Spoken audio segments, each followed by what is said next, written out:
Hello,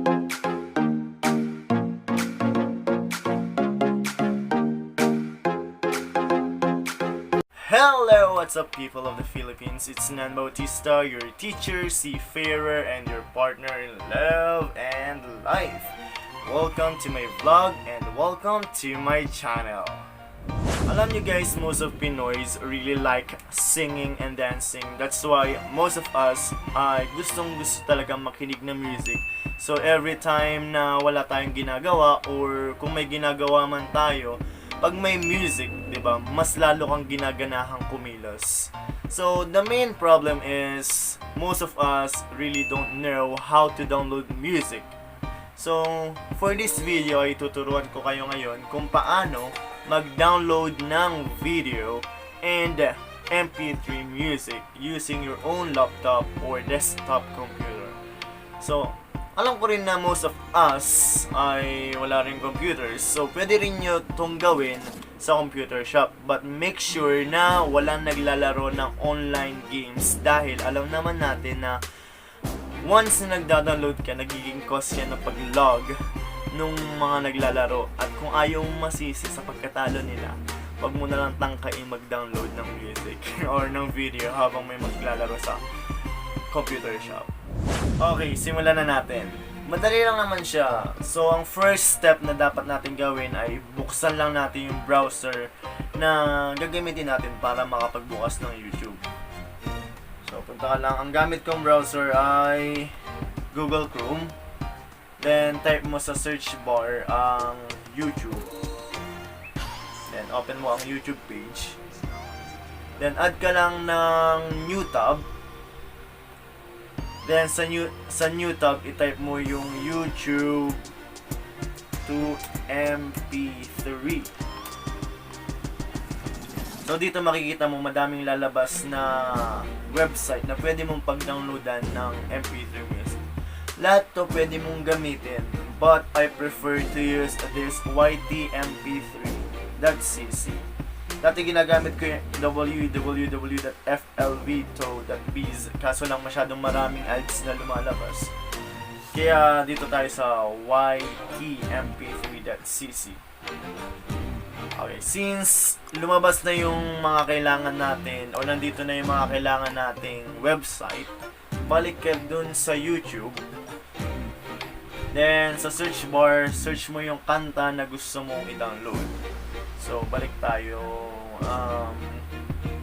Download natin ang ito, hindi tayo pwede.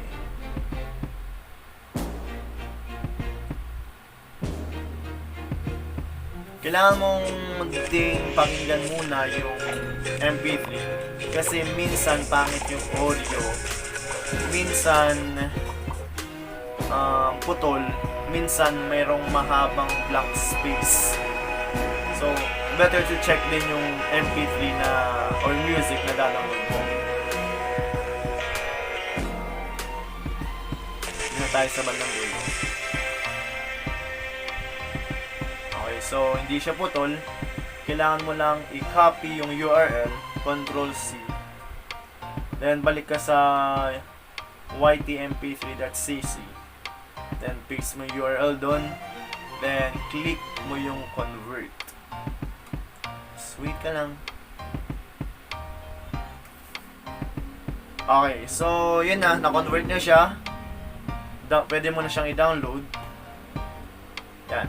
Madalas, most of the time, may lumalabas na extra tab dito. Kailangan mo lang siyang i-close. Yan, makikita mo dito sa part na to, nagda-download na siya. Hintayin lang natin. A few moments later. Okay, so tapos na siya mag-download. Pakinggan natin kung na-download mo talaga. Yan. Show in folder. Then, ito ba? Tapos pakinggan lang natin.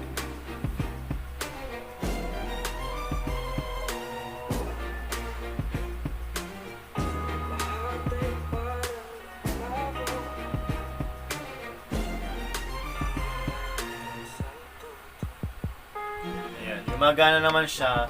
So yun lang, ganun lang kadali. Again, buksan mo yung browser, step number 1. Step number 2, buksan mo yung YouTube page. Step number 3, yung ytmp3.cc yan sa YouTube. Then, search mo yung kanta na gusto mong i-download. Copy link. Or kung gusto mong i-check pa yung music, pwede naman pakinggan mo. Then, balik ka sa ytmp3.cc. Paste mo doon yung URL. Then, download. Convert muna, tapos download. Then, kung gusto mo pang mag-download ulit, convert next. Tapos, ulitin mo lang yung process. Ganun lang kadali mag-download ng MP3 music. Next natin, mag-download ng video. So, for video, ang ginagamit ko, ganun pa rin, browser, then YouTube, then add new tab. This time, meron tayong en.savefrom.net. Okay, so mahilig tayong hindi ako mahilig dito, pero most of us mahilig sumayaw and gustong gayahin yung nasa music video ng mga K-pop. So ito ang gagawin natin example. So yun, search mo ulit yung gusto mo i-download. Then copy link.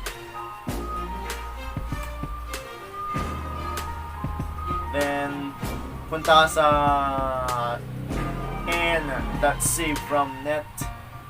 savefrom.net. Then paste. And then download. Okay, to download, mas maganda yung MP4.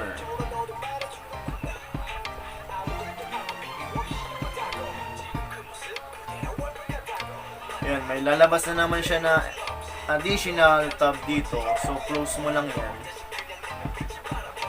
Okay, dito, makikita mo yung video na i-download mo. Then, click mo lang tong 3 dots. Then, download.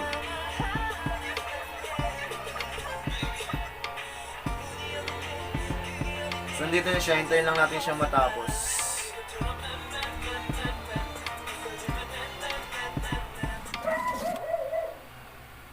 A few moments later. Okay, may katagalan lang siya dahil nga video siya. Pero yun, finally natapos siya. Natapos na siya. Ganun din, show in folder. Yan, tapos play natin kung gumagana siya.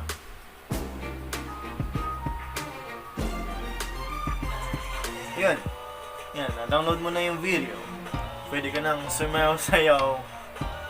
Pag-aralan yung steps ng favorite K-pop kasi K-pop na idols niya.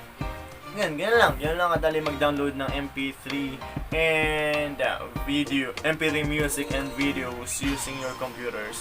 So next, tuturuan ko naman kayo kung paano mag-download ng music using your cell phones.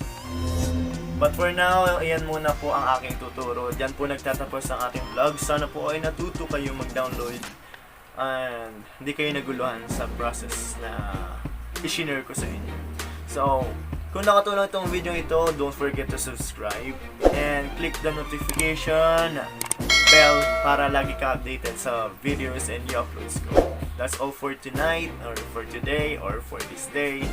Thank you and see you again next time. Goodbye.